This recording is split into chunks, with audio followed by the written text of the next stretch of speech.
How to create a new Gmail account. In this tutorial, I'm going to show you how you can easily create a new account on Gmail. First thing first, open up your Google Chrome or any other browser, and then click on the profile icon at the top right corner. From here, you'll have an option to add a Google account. Now, once you've clicked on it, if you have an existing account, you can enter it, but if you want to completely create a new one, click on Create Account. Then choose personal use if it's for your personal use. Now enter your name, then tap on next. And after this, just select your date of birth. And once you have done that, you could just go ahead and select your gender. Click on next.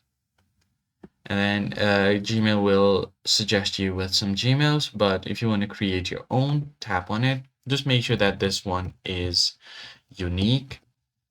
Then if this is available, tap on next.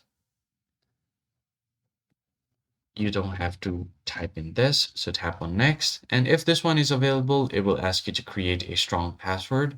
Just enter a password and confirm your password. Tap on next and your account will be created. And it's as easy as that. I hope this tutorial was helpful to you guys. I'll see you on the next one.